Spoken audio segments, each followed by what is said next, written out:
Welcome to season number 2, episode number 5 of Sports Fellowship with Fox and Frank. I'm Dan Fox, and my dear friend Frank is unable to join us tonight, so it's only myself and my other dear friend, Jason, a.k.a. Whokey, is here with me to propagate this fine podcast. The Voice of Reason, People's Podcaster. We're going to do a presidential debate-style podcast tonight, where Dan and I will be going back and forth, and Rich will take the place of Chris Wallace here. So, I don't see that happening, but that would be fun. I would actually enjoy that. I will turn off the mics. Rich says that he will turn off the mics if we keep interrupting each other and stuff. So I don't see that happening. Frank is resting. He had a minor surgery this week, so he's a little drained, so he decided to tap out this week. And our friend Brandon is off doing family stuff this weekend, so we wish them both well and we miss them, but we're going to trudge forward and see what we can get done. A little roadmap for where we're going tonight. We're going to briefly talk about the NHL. This is about how briefly it's going to be. The Tampa Bay Lightning won the Stanley Cup champs. Won the Stanley Cup. Congratulations to them. That's briefly. Then we're going to talk briefly about the NBA Finals. As of right now, at the recording of this podcast, the Lakers are up 1-0 over the Heat. They are playing tonight in game number 2. Convincing game 1. Yes, they pretty much blew out the Heat, and the Heat have a number of injuries, and several key players are either injured or not playing tonight, so I don't expect tonight to be any different from game 1. But you never know. That's true. Jimmy Butler can get in Jimmy Butler mode and make a lot of things happen, so we'll have to wait and see. So that's done now, too. Okay, Major League Baseball. There's Major League Baseball playoffs have started, and not really a whole lot of surprises so far in the first round. The first round is the best of 3, and the games are being played in the lower seeds home park. So, like the team that is like a 1 through 4 seed, they are the ones that are hosting all 3 games, potentially all 3 games of the series in their home park. So, what do you think of your Yanks here, Hook? Well, just like I predicted, they were going to hit a lot of home runs, and their plan is working to perfection. They went to Cleveland early, which is a underrated fall city that they got to enjoy, and now they're headed south like they had planned. As the colder weather has moved in, they will be headed to Tampa. So, no, they're not going to Tampa. I thought the next round was in the bubble, or is it the round after this? I don't know. Okay. I'm just making stuff up as we go. I'm pretty sure that the next round is in the bubble. So where's the bubble at? There's the American League bubble is in California, yeah, and the National League bubble is in Texas. How does that make sense? I'm not sure how it makes sense. Maybe that seems unfair to the Yankees to have to go to California. I think they're actually, the National League is actually playing in an American League park. Most people are trying to get out of California, and you're going to send the Yankees there with all the injuries they have already? Well, it's going to be very interesting to see what's going to happen here in the second round. Again, I haven't really been too surprised, other than the fact that the Cubs are pretty much looking like they're going to be down 2-0 to the Florida Marlins. No, I really did not expect the Marlins to be able to hang with the Cubs. The Cubs have a lot of seasoned talent. And I really didn't expect what's happening there. But everything else has been sort of true to form. Not that it's been exactly like chalk, but it didn't surprise me that the Twins lost 2 in a row. It didn't surprise me that the White Sox won game 2 of their series to even it up and take it to at least 3 games. So, most of the series have played out kind of like I expected. So, yeah. Week number 3 of the National Football League. We want to look back a little bit at what happened last weekend. Rich's fantasy team, Rich is dipping his toe into the fantasy football arena. He is lost again. He's in last place in his league. Rich is in last place in a league where no one's trying. it was one of those leagues where most people are just practicing drafting and then give up on the team afterwards. Yeah. And Rich is dead last. Well, I'm not far ahead of you there, Rich. I'm second to last, and I have not won a game either in the fantasy football league. So I'm doing fine, Rich. Thanks for asking. Rich asked Hook how he's doing in his league in a very inquisitive kind of way. Above average. So, okay, that's your fantasy focus. Week 3, we're looking back. We've got a couple games that are earmarked that we'd like to talk about a little bit. Dan, where does the term earmark come from? I don't have any idea, Hook. Interesting. You're welcome to look on Wikipedia. I'm sure they have some sort of explanation. I'm sure Easton High School doesn't know in their history books. I don't think that's a big historical event. Earmark has to come from something. I'm sure it does come from something, but we're kind of going off the rails here with this. Is it like the marks that you like put on a cow ear? Like the tag? Maybe, but I was thinking maybe when people fold the pages down to a book, the ear of a book, they're earmarking almost like an ear. What about corn? Corn has ears. Potatoes have eyes. What? Yeah, you never heard of the eyes of a potato? Mr. Potato Head?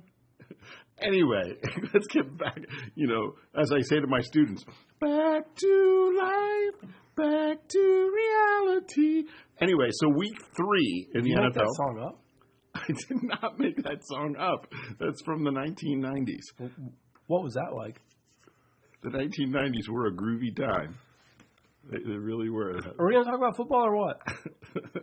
Okay, so we earmarked several games. We want to talk. It comes from livestock. It's a livestock term. You're welcome. Okay. You're welcome, Dan. Earmark comes from livestock. That's what happens when you don't have government-issued history. You have real history. We found earmarked, the real history behind it. George Washington and Ben Franklin would tag people's ears or their cows' ears with markers in the livestock field, and they can distinguish their stock from other grazing. There we go. You're welcome, Dan. And you're welcome, world. Thank you, Hook. And Rich. For your Google fingers. Yeah. Anyway, back to life, back to reality. We want to start by talking about the Los Angeles Rams at the Buffalo Bills. And this game seemed like it was going the way of the Buffalo Bills pretty seriously. And then the Rams came roaring back and took the lead, and then it was up to Josh Allen. It was do or die time. We've talked in the past about whether Josh Allen was going to take the next step forward and be an actual quarterback instead of just a run-around chaos guy. Yeah, that was exactly my thought, Dan, is how often this offseason we talked about Josh Allen needing to take one more step forward, and he's definitely done that. I think, if not the top, Buffalo's top third in passing offenses right now, and their defense was solid last year and continued to be solid. The highlight, or the reason this game is being highlighted, is because Buffalo lost that lead that they built early, and then they need it. That's the point where you need your quarterback to make a play, and Josh Allen came through for him. Yeah, I was actually at Brandon's house watching that game with him, and as it came down to the end of the game, the Bills were driving, and there was a somewhat controversial pass interference call that went the way of the Bills. And I have to agree with Brandon that I didn't really see pass interference, but it seems like the referees kind of decide when they want to see something and when they don't. And Brandon pretty much lost his mind, which was somewhat humorous to me because I had no dog in the fight. Though, to keep the peace, I did say to him that I agreed with him so that he didn't bite my head off or anything. It was very interesting to see that the Bills were able to stave off a loss. In the past, I think they would have folded the tents and just moved on. But Josh Allen, like you said, was able to lead them down the field and eventually lead them right to taking the lead with just a few seconds left in the game and ended up winning. And that is the final step, is when you can win because of a player, not in spite of a player. And in the last year, they won in spite of Josh Allen, and this year they're winning because of Josh Allen. Right. They ran the ball very consistently and played significantly good defense in order to pile up the wins they had last year. And then this year, as you said, they are more of a passing offense. Their defense doesn't seem to be as solid as they were last year, but it might just be the way the NFL is being played now in the first few weeks after of this season. Well, that, and I think if you look at the teams who are throwing the ball well, on the other side, because the other team is forced to throw more, it drops your defensive stats on the other side. So. Right. Okay, we want to talk about a game that's a little bit of a burr in my saddle, so to speak. That would be my Dallas Cowboys that went up and visited the great Pacific Northwest and played the Seahawks of Seattle up there in Seattle. The 12th man was not allowed to be in the stadium, so that I can't blame that. But they were there in spirit. Yes, they were. Rich, the 12th man is what there are 11 players on the field for each team at a time, and in Seattle, the fans call themselves the 12th man, and they're famous for making a ridiculous amount of noise to try to mess up the opposing team, so they call themselves the 12th man. They stole that moniker from Texas A&M University, and they actually have to pay a fee every year to be allowed to use the term the 12th man, because they stole it from Texas A&M. Seriously? Yes. So anyway, Dallas went up there, and just like the previous 2 weeks, Dallas coughed the ball up 3 times relatively quickly in the game, and really set up Russell Wilson in the Seattle offense. The Cowboys also had ridiculous lapses in communication, leaving the wide receivers for Seattle wide open, literally no one within 10 yards of them, running free, sprinting towards the end zone.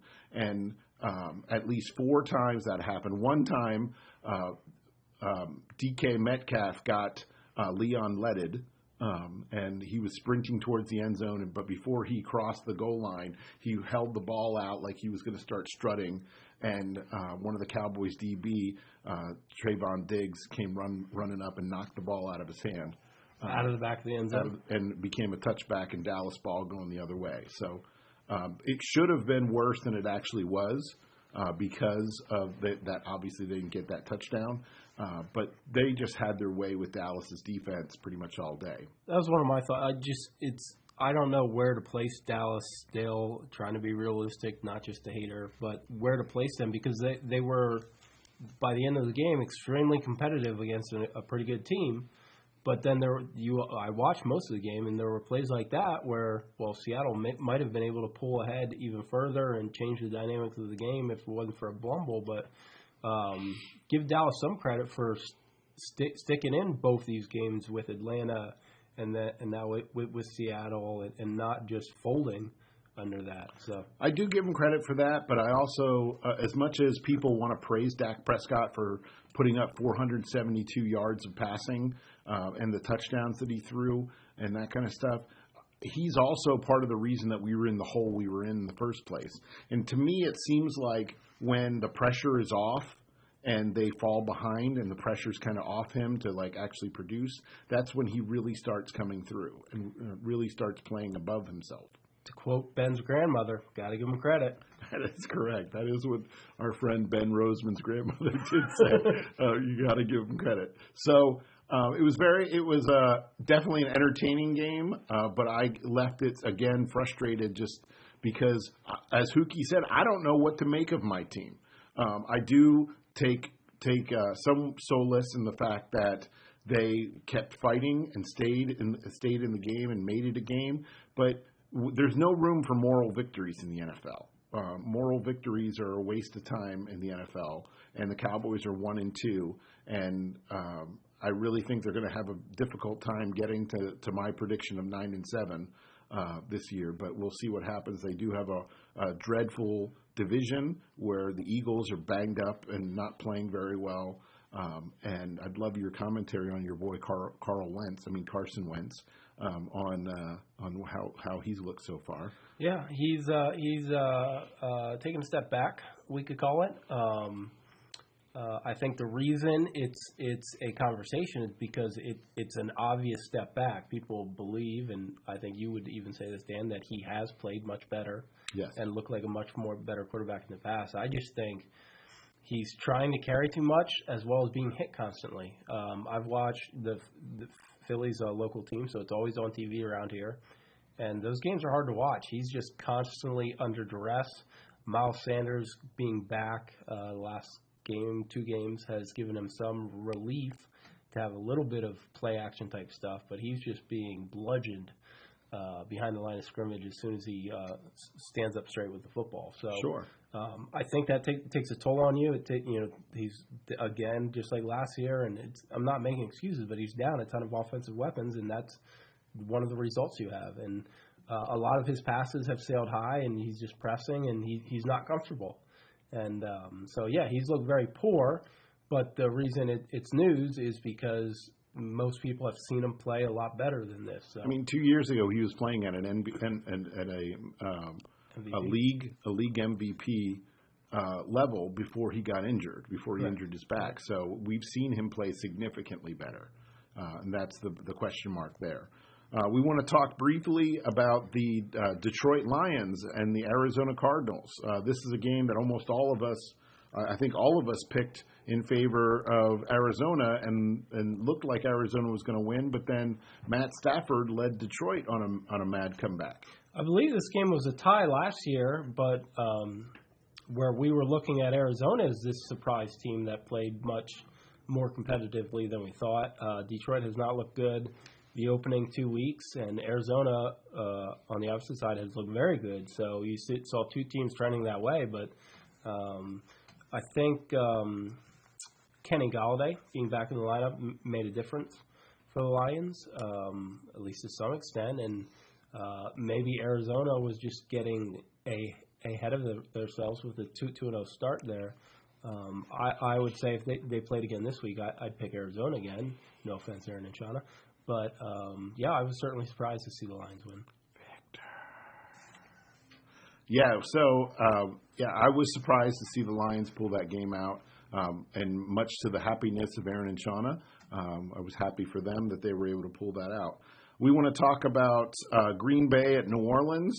This is a game that the 4 of us were split on. Brandon and I took New Orleans, and Whokey and Frank took Green Bay in this game, and wisely so, because Green Bay pretty much thrashed them.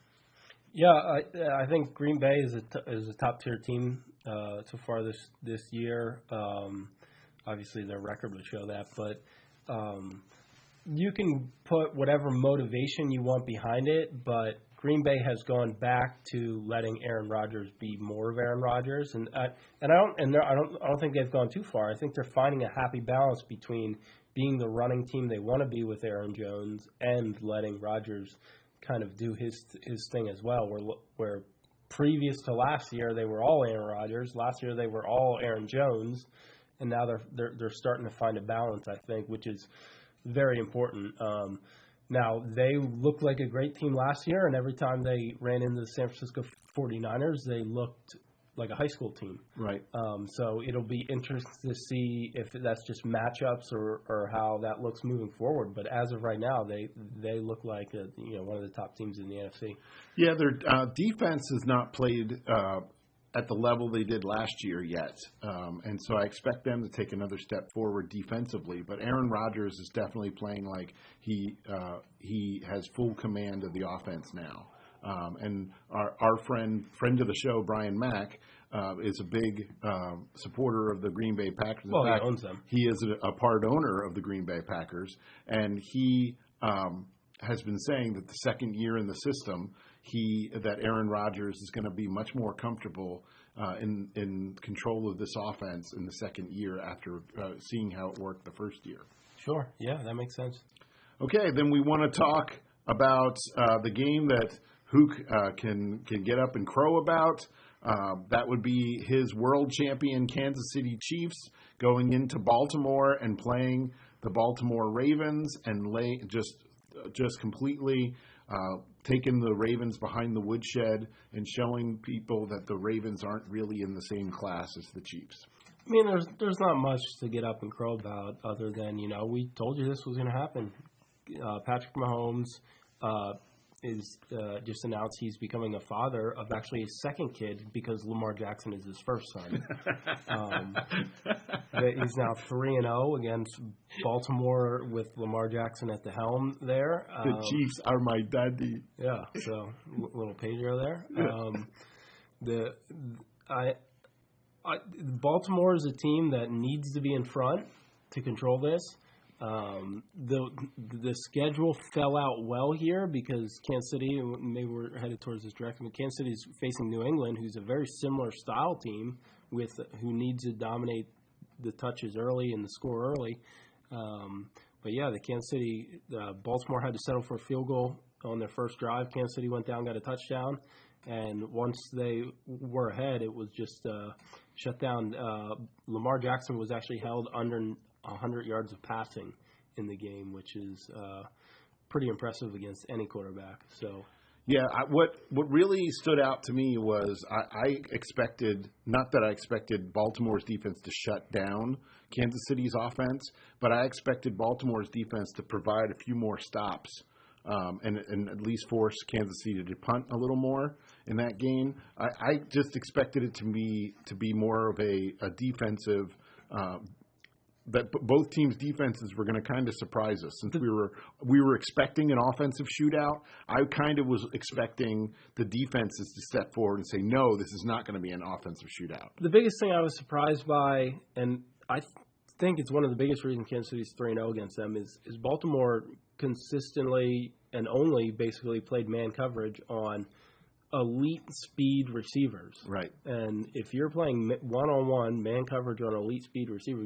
you're going to get beat more often than not. It's just too difficult. Like it's a team that needs a good zone coverage to confuse Patrick. If he just has to look and go, well, that guy's got to beat that guy. It's a pretty simple read for him. Right. And they just said we're going to line up and we're going to beat you straightforward like that. And I don't think that's a way to win. That's not a recipe for success. Whereas with Patrick Mahomes, it is kind of pick your poison. Do you want him to just methodically go down the field, or are you going to maybe try to get him to go for the home run, go for the big play?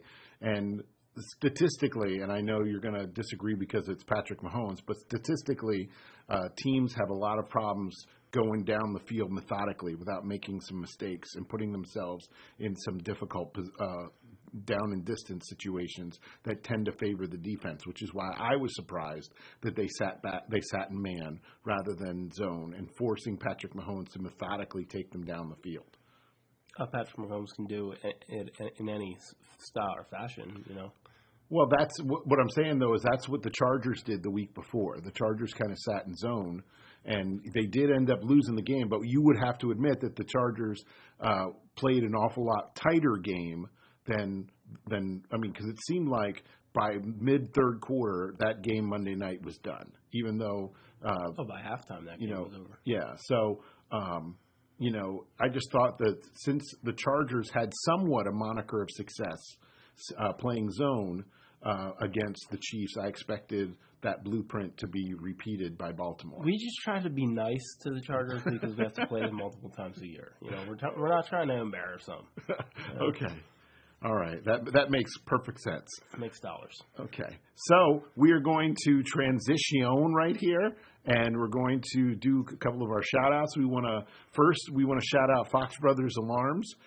For if you have any burglar or fire alarm needs, we want to shout out Fox Brothers Alarms and encourage you to call 1-800-FOX-BROS. That's 1-800-FOXBROS. For any burglar or fire alarm needs you might have, or you can always reach them any time of the day or night on the web. Their web address is www.foxbrothersalarms.com. Ask for Mark. Yeah, well, yes. Send it with anything, attention Mark Fox. He would love to hear from you. Don't take no for an answer. That's correct. So that's www.foxbrothersalarms.com. We thank them because we record this podcast here at the Fox Brothers warehouse, and they provide for us this palatial studio for us to record this lovely podcast, and we thank them and shout them out every week. If you would like to reach us, we would encourage you. We haven't really been getting very many emails or comments from our listening and fan base, and we really want to encourage you to be part of the show. If you have a question, or if you think of something throughout the week, or if you just want to shout us out and let your voice be heard, we'll read your shout out on the air. And we'll give you credit for it. Got to give them credit. And we will, if if you have questions about life or relationships or the Bible or anything like that, especially life and relationships, Whokey is your guy. He will happily answer you and give you solid advice that has gotten him very far in life. It's the only advice I have is solid advice.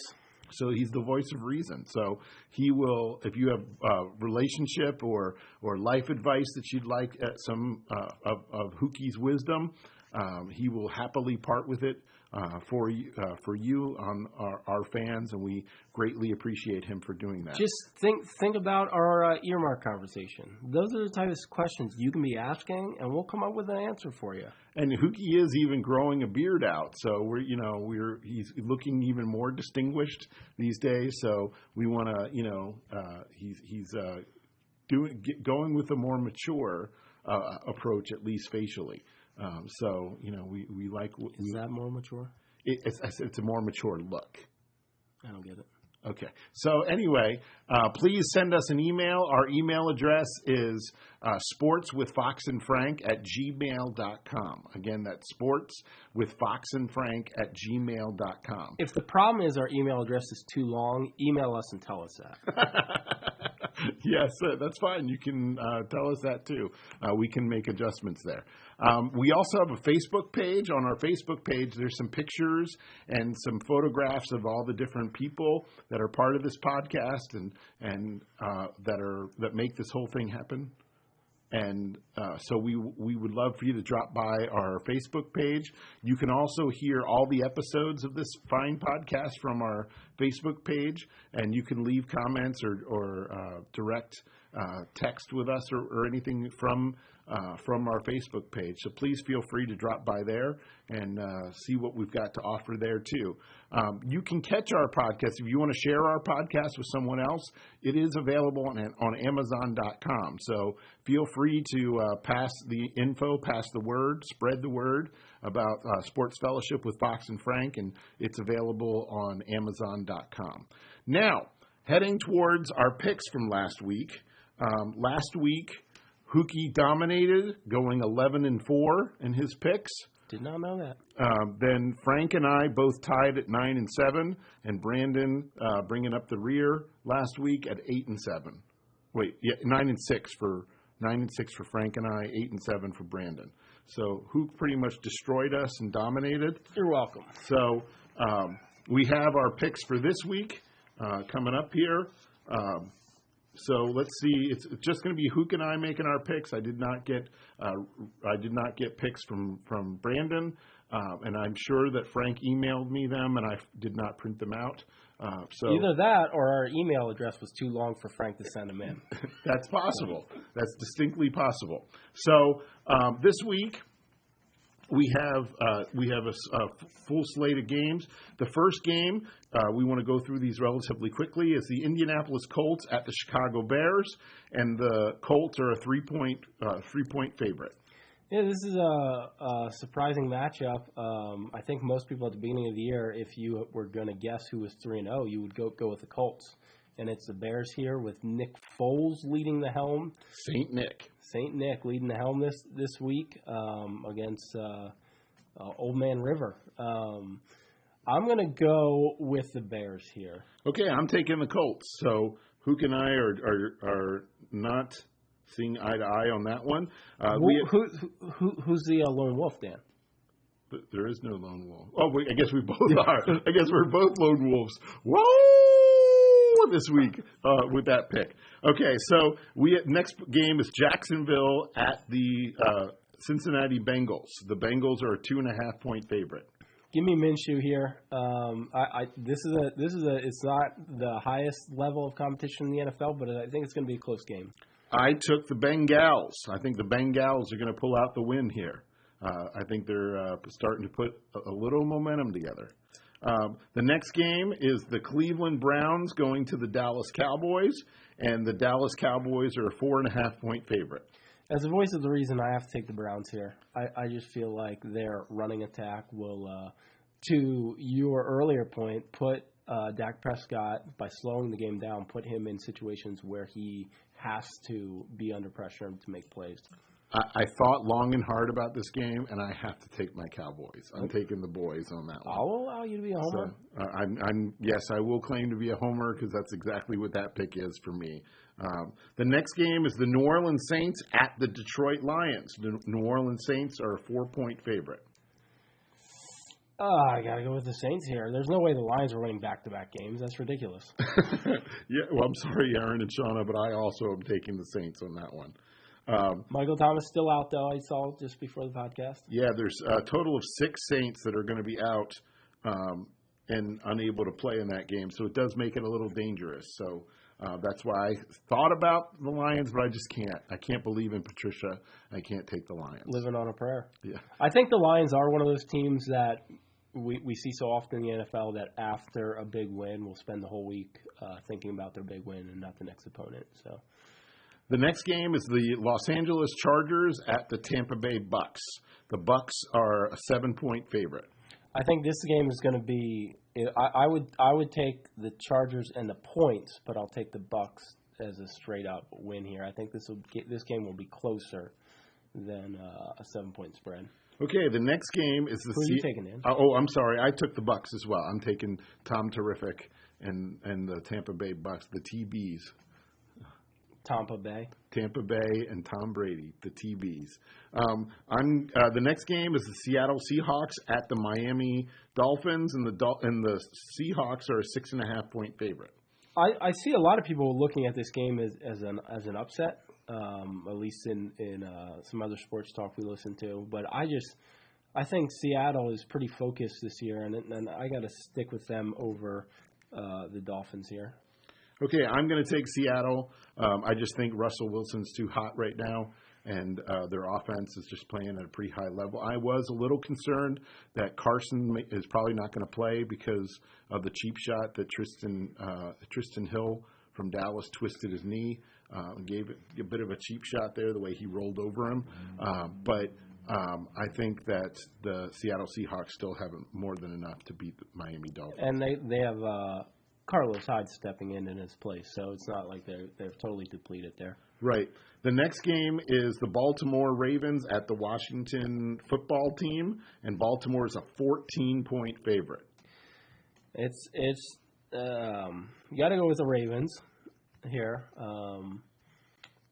I was tempted to pick an upset here, but just because Baltimore looked so bad last week, I don't know what it was. If I was laying down some cash money, I might take. That's 14 points. That's an awful lot. Home of dog. points, Yep. For a home dog, especially with the front seven that Washington has. I might be dropping a little coin there, but I am not one of those betting men anymore. The next game is the Arizona Cardinals at the Carolina Panthers, and Arizona is a 3-point favorite. Carolina picked up their first win last week, but I think Arizona is an improving team. I don't think they're a Super Bowl contender or anything yet, but I do think they're a better team than Carolina. I agree with you. I think that they're going to spread the ball out and around and make Carolina try to defend the entire field, and I don't think their defense is going to be capable of that. I think Carolina can win a low-scoring game like they did last week against San Diego, but I don't think Arizona will let it be low-scoring. Correct. I think that Kyler Murray is going to get on the edges, and he may not run for a lot, but I think he's going to put a lot of pressure on that defense, and he's going to move the ball up and down the field. So I like Arizona in that game as well. The Minnesota Vikings at the Houston Texans. The Houston Texans are a 4-point favorite. This is a matchup of teams that are trending the wrong way. Yeah, going the wrong way, and you wouldn't expect them to be largely they are winless here, aren't they? Yeah, both teams are winless. I got to go with the Vikings. If I had to pick which team shouldn't be winless the most, the Vikings shouldn't be winless with all the talent they have on their side of the ball. Hopefully, Kirk Cousins will come through here. Captain Kirk has looked very lost at some points. Lost in space? He has definitely seemed lost, and he doesn't believe what's happening around him with what everybody expected from Minnesota. And going all the way down to – if this game was in Minnesota, I think I'd take the Vikings. But since it's in Houston, I'm going to take the Texans and think that they're going to pull that one out. I just think that the Texans defense is relatively healthy, and I look for them to make some plays. Other than Thielen, who do you really trust Captain Kirk to throw the ball to? Dalvin Cook on the dump off. Yeah, I can see that. Red zone reindeer Kyle Rudolph. Well, he hasn't done much far this year. I just like saying red zone reindeer. The next game is the New York Football Giants at the Los Angeles Rams. The Rams are a 13-point favorite. Believe it or not, and this is why I was surprised here. I went 11-4 last week because I picked the Giants to beat San Francisco. You did. And the Giants look like one of the worst football teams I've ever seen. They couldn't even hold the ball, let alone throw it to somebody or hand it off to somebody. So whoever the Giants are playing, I'm picking the other team. Yeah, I'm also going with the Rams, and even though it's a 13-point spread, if I was laying down money, I would still take the Rams because the Giants are just so hapless. They just have no quality receivers.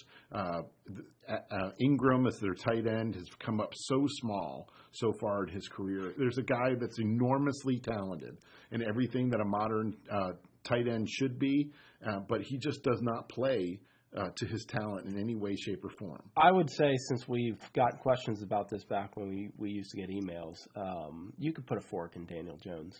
He's not going to be a top-tier quarterback in this league. I think they need to surround him with more talent. I think he can be a good bus driver. If you surround him with enough talent, get him some not necessarily above average receivers and Saquon Barkley, I think he could really move the team and put up some stats. Well, bus driver to me is his absolute ceiling. Okay. Where we talked about Josh Allen last year, I see that as Daniel Jones' ceiling. I don't see him taking even the next step, if he can get to that first one, right, taking the next step after that to be where Josh Allen is. I would tend to agree with you. I don't think he's going to distinguish himself as the reason that the team wins games. I think he'll manage the game, and you're right, that might be his ceiling. But you can't put it on his shoulders. He just does not make good decisions and makes very poor decisions in handling the ball in terms of fumbles as well as some of the passes he throws. So that's got to be a disappointing turn of events here for the Giants this year. And they're just a dumpster fire as a team, and it's just a matter of how long do they hold on to that coaching staff. It's a new coaching staff with Judge in there, yeah. And that's scary. The next game, Whokey has a personal interest in. It is the New England Patriots at the Kansas City Chiefs. And the world champion Kansas City Chiefs are favored by 7. Let's go back to this summer. And you remember I had a humble view of the Chiefs and picked them to go 14-2. And so that's correct. Now I sit back and wonder where those 2 losses are. You might have thought it'd be the Patriots this week, and some people are calling it a little bit of a trap game against Baltimore. But it's a trap. Baltimore and New England play a very similar style of thing with an athletic running quarterback and a stable of running backs and a strong defense. I'm sure Bill Belichick will throw some wrinkles in here, but I don't see the Patriots beating the Chiefs this week. I don't either. I think Kansas City is going to just out-talent them. As much as people want to talk about Cam and Cam looking good, he has not looked good throwing the ball. He has been able to move the team running the ball, but he has not looked good, not looked accurate throwing the ball. And I think that Andy Reid and the Chiefs are going to try to force Cam to beat them, and they're not going to be able to. Kansas City is maybe not totally down, but out of their top 3 starting quarterbacks with Rashad Breeland pulling a cowboy and having trouble with the law. And then pulling a cowboy. Charvarius Ward broke his hand, and then you're welcome. Daddy broke his hand. You're still welcome just for having him on your team. And then Snead, their next not even a top-round draft pick, like a 6th-round pick they picked, but who was starting at corner, just broke his collarbone this past week. So, but they keep pulling in safeties and moving them to corner, and to me that's the biggest time bomb on the Chiefs is how long can those corners hold up. Well, I think they're going to hold up this week because it's not like the Patriots have stud receivers that N'Keal are Harry. going to really be able to challenge them. I think N'Keal Harry has talent to possibly be a stud in a couple years, but I don't think he's taken a huge step from last year to this year so far. And Edelman will do his little underneath stuff and dink and duck down the field, but he's not going to really challenge the team vertically. It's the same formula. If the Chiefs get ahead early, the game's over. Correct. Then we have Matt Goszewski, your Buffalo Bills at the Las Vegas Raiders. The Buffalo Bills are favored by 3 points. This is another game I think that will be closer than I think some people do. I think some people would just instantly go Buffalo. But the Raiders, if we look back to last year, are a team that goes up and down, where they'll play great one game and then go down the next game and come up. I'm gonna pick the Raiders in an upset this week. Okay, I'm gonna go with Buffalo. I think they showed me enough last week that I have a little confidence in them, and so I'm gonna stick with them and ride with Josh Allen at least one more week. So lone wolf, Dan. Yes, we were both lone wolfing. Oh, in that game. All right, the next game, your boy Carson Wentz and the Philadelphia Eagles go into Levi Stadium out there in Santa something, California. It's not San Francisco. Clara? It's Santa Clara. That's right, Santa Clara, California. Santa Clausa? Santa Clara. And the San Francisco 49ers are 7-point favorites in this game. I think that's a little rich, the spread. I don't know. It's just at this point, who is Carson Wentz even throwing the ball to if he can get it there accurately? The defense has been incredibly impressive. For Peterson, who's supposed to be an analytic coach, just basically punt it almost literally in overtime against this. I got to go with San Francisco here. I'm going with San Francisco as well, though it does give me a little bit of trepidation because there have been points in the last 2 games that the Eagles have played at least even or in small flashes looked like a team that could potentially put it together. And then you look at all the injuries of San Francisco at the same time. Right. Like in the game against the Rams, at one point the Eagles actually tied the game and looked like they had some momentum going their way and looked like they were a proficient offense out there on the field. And then the wheels fell off the wagon and they kind of got blown out.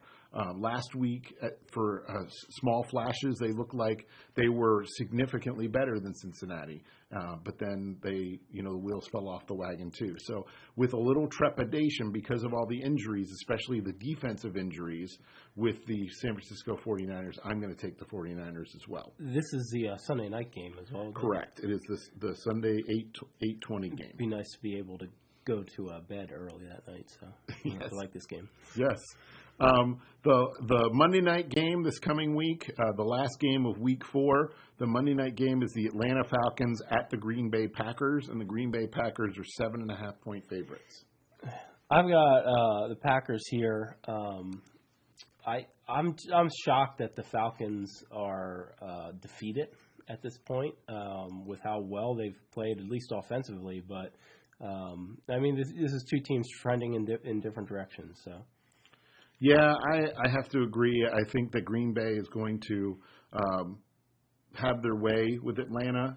I think Atlanta is starting to kind of fall into disarray, having lost to the Cowboys and when they shouldn't have, and then lost again this past week when they shouldn't have. So it's clear that Green Bay is a better team, though I would have to admit that I think Atlanta in certain positions has more talent than Green Bay does. But Green Bay just cannot seem to put it all together, and unfortunately, their coach is not long from being fired as well. So I've got Green Bay winning that game as well.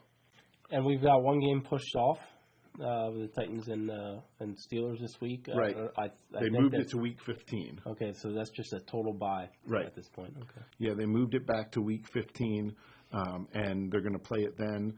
That really hurts my fantasy team this week because I had Ben Roethlisberger and Henry, the running back for the Titans, going on my fantasy team. But it makes your team stronger all the other weeks. Oh, yeah. Sure, definitely.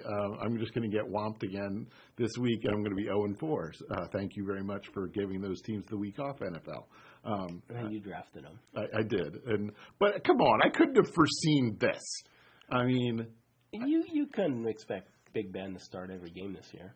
No, but, I mean, it's just Pastor Tim Pine, enjoy your win. You're going to smash me, so enjoy your win there playing against me in the fantasy league.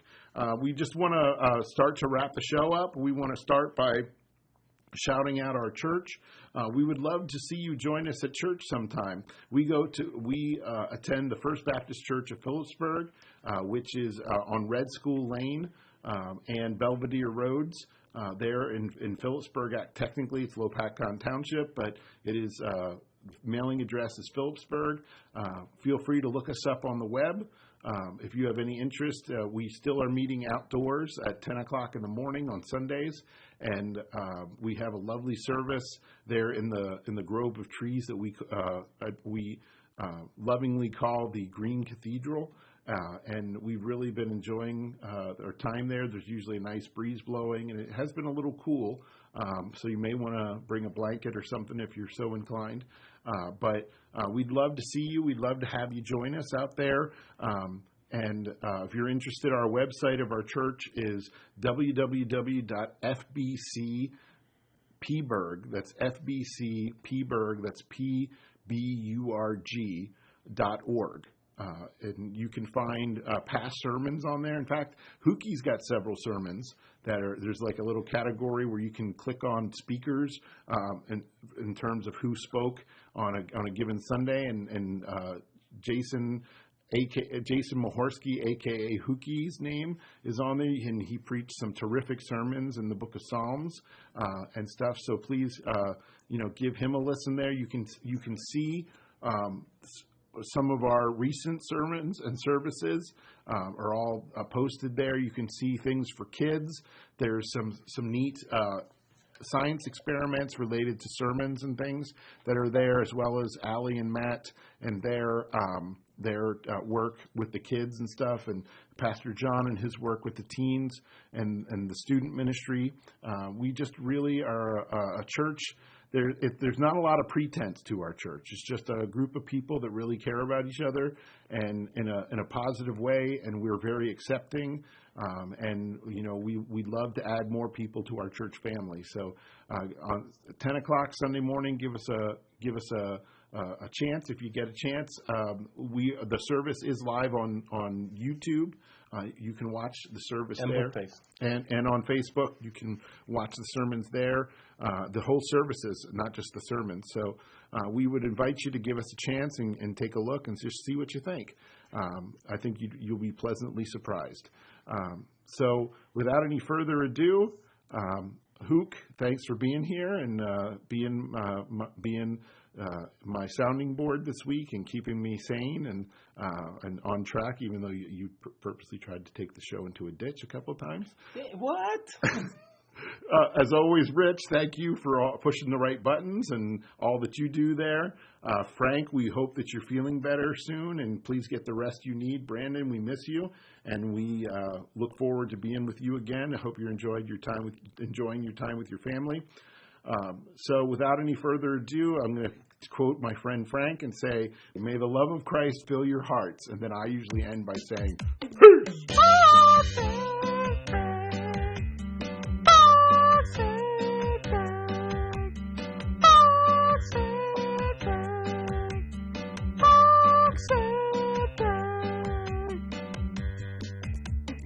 Football, baseball, tennis, basketball, even sports exotic. Oh. You geek gossip and soccer, and if it's a sport, they've got it. Yeah. They have weird conversations about anything they think. Oh. They have so much in common, it's like their brains are in sync. Twins. We got Fox with the jokes. We got Frank with the knowledge. Oh. They care about all ages. They talk about pro and college. Is. They have that high quality content talking about the teams with their big boy shoes and their big boy dreams on. Yeah, you know who it is.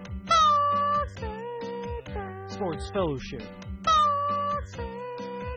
number one.